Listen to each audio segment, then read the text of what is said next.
I come from a long line of people who weren't able to share their artwork due to the impacts of residential schools, the 60s scoop, and ongoing impacts of colonialism. And so the fact that I am here as a young Indigenous woman working with an organization who is wanting to walk in this path of reconciliation and walk in this path of truth really means a lot. And so for me to amplify the voices of Indigenous people is a true honor and a blessing. Hey, oh, ah, hey, hey, hey, hey, oh. I was told once by an elder that when I do my art, my ancestors work through me. And so every single time I start my art practice, I start it with drumming, I start it with putting down tobacco and making an offering to help my ancestors guide through me. To me, my artwork is a spiritual being. It has spirit to it, it has life within it. And so I like to sing to it the same way that we sing to babies when they're born, to say, hey, like, welcome into this world.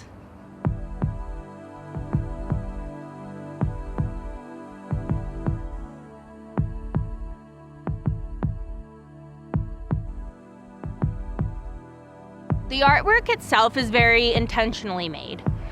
From elements of growth, relationship building, 7 generations, and coming together with kindness and love, all of those different elements are really reflected in the piece of artwork. You see the Cooperators logo, but you see it in a different light. You see it with new colors, with the crocus flower, and you see some leaves that represent new growth and new beginnings.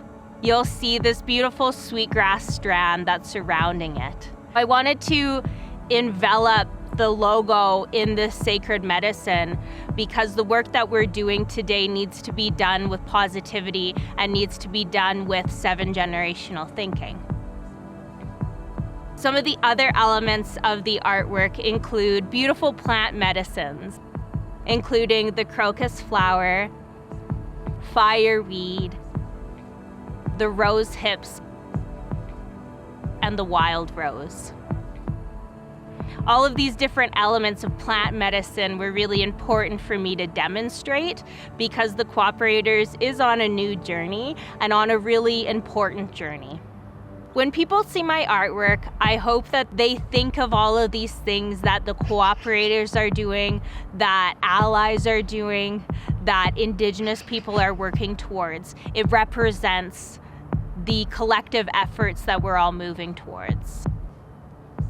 For my Indigenous brothers, sisters, and Two-Spirit kin who are going through trauma and are being held down by the impacts of colonialism, I think really what Truth and Reconciliation can do is it can create a community that cares about those people.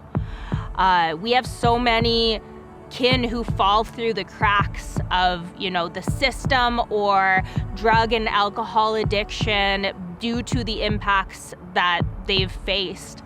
And for us to come together as a community of Indigenous people and non-Indigenous people to just show care, love, and respect, I think will move mountains for those people.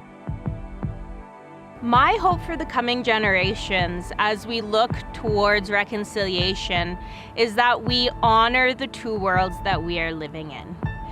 There is a beauty of not seeing one world or one perspective over the other, but rather dancing in between. When we open ourselves to relationships, very beautiful things can happen because we learn from one another, we grow together, and we come and we meet beautifully in the middle.